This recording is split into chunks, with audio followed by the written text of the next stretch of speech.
I was having a conversation earlier today with a parent actually, who's one of her kids is actually in England playing, and we were discussing this topic.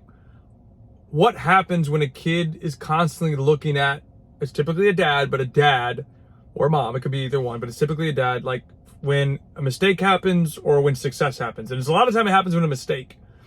So like the kid makes a mistake, let's say he's playing number 9 and he misses a goal, example. And then he goes like this.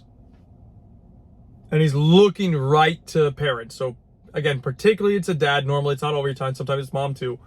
And like, what does that mean and what does it reinforce? Basically what's happening is the player is looking for I'm trying to think how to phrase this in a better way. They're looking for the support, and the support's not the right word. They're looking for the reinforcement from the parent because they know that mom and dad is putting pressure on them typically. So that means they're either playing for the parent, or they know that if they make that mistake, mom and dad, or dad or mom, whichever one, or maybe it's both, will absolutely rip them for that.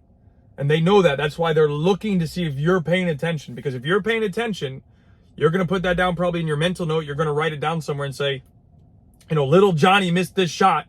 I got to go after him for why he missed this. And so that's why he's looking at you to see if you were paying attention. That's not a good thing. That tells me that you are all over your kids too much when it comes to the field. And I don't mean this disrespectfully, but it's just accurate. Like, most parents do not know what to actually do. And that's okay.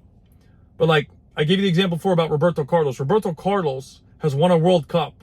He was watching his nephew play in my program at a tournament, and he's just sitting there clapping like this the whole time, smiling and clapping, happy. And if anybody would have the right to speak, even over me per se, it would be Roberto Carlos.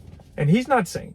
So like, if you're going to do that with your child, what's going to happen is they are going to quit. Maybe not right away, maybe not in 2 or 3 years, but they will quit because of your action. And I've seen it happen before, multiple times, unfortunately. And I don't want that to happen to your kids. So my advice in this situation, or like how I would manage that, is don't do that. And trust me, I get it. It's frustrating when your child makes a mistake. Even as a coach, bro, it's extremely frustrating when your kid makes a mistake. I agree with you. It sucks. But you know what? It's all a part of the business.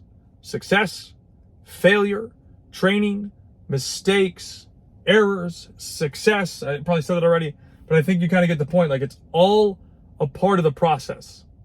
And if they're not making mistakes, they're not human, and they are human. So like, please, parents, be a parent. Don't be a coach. You pay for a coach. Let the coach be the actual coach. So like, you might be asking, Kyle, well, what can I do? I don't know. You can watch some of the other videos where I talk about it. 1, but 2, I'll quickly highlight some stuff. Embrace when your kid makes a mistake. It's a part of life. You probably make mistakes just like me. Like, it's 11:15 this morning and I've already made 3 or 4 mistakes today. Already. 11:15 and I've already made 3 or 4 mistakes today. It's literally a part of the business. You have to own the mistake. So like, example, again, using the number 9, your kid missed a wide open net. Okay, missed a wide open net. And let's say another parent comes and gives you crap for it. I can't believe your kid missed that. You're right, he missed it. It's okay. I'm gonna, we'll look at it. No problem, right? Just okay. Just own the mistake. The key is own the mistake.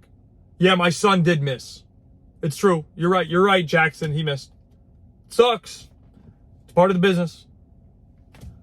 He'll get better though. What else can you say? Own it, accept it, move forward. And I think a lot of parents want to live through their kids. I get it. I'm not a parent, but I get it. You want your kid to be successful. But like, don't put extra pressure on your kid to be successful. Help him through it. Because if you're going to live through your kid, I'm telling you right now, they're going to quit. Because then they're playing for you. They're not playing for themselves. And they need to be able to play for themselves. Otherwise, they're not going to get to a high level, not even college, at a good level. Because they're not playing for themselves, they're playing for you. And I've seen kids quit, even at the college level.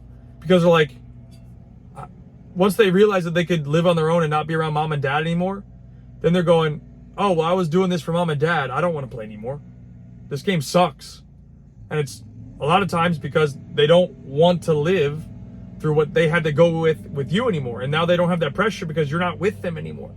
So that is my biggest recommendation for you guys, is to not do that.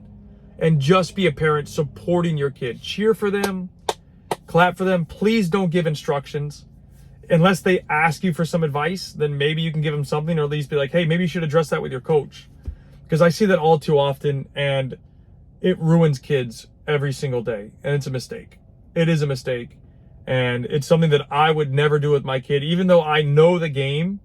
And a great example would be, I'll flip it to you this way, right? I don't know basically anything about any other sport. Basketball, American football, baseball, I don't know anything. I was watching the NBA Finals, Game 7. I don't even know why they play 7 games or up to 7 games, but they do that. And I'm watching, I think it was the Celtics versus somebody. Don't even remember who it was. And I'm just watching. I don't even open my mouth. There's people that I'm sitting to next to me, and they're like, why did you do this? Why did you do that? And I'm like, he's playing the game, bro. We get a perspective on the outside that the kids or the players on the inside don't get. We get essentially a 180 view. We get to see the whole damn thing. And you know what the player sees on the field? They see this. They see just their eyes.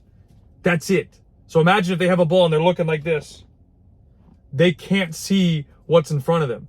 So when you're saying pass it to Johnny, who's on the other side of the field, and he's over here and he's got his head down, little Jackson can't see that. And I think this is something that is completely misconstrued in youth sports in general, or just sport. Like, when you are a spectator, you get the benefit of the 180 view. You get to see the whole thing, the whole picture across the board. When you're in the game, or your child's in the game, or a player's in the game, they get to see this. That's it. I can't see behind me. I can't see to my left or my right. That's it. This is what I have. And then depending on where I'm looking at that, if I'm looking down, I see this.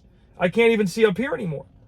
So how can we expect kids to take all these pictures and, like, you're throwing stuff out there to try and help them? I understand you're trying to help, but you're not helping because you're trying to solve their problems on the field, 1, but 2, they can't see what you see. And that is so important for me, because when you're a player, and it's even me as a coach, like, there's sometimes that I open my mouth and say, do this, and I'm like, he can't see what I see. He can't see it because he has this and I have this. So that's just a perspective for you. I hope that helps. Hope that makes sense, because you have the benefit again of 180, and your player has, unfortunately, this. It's what we call tunnel vision. He can't see, or she can't see, basically anything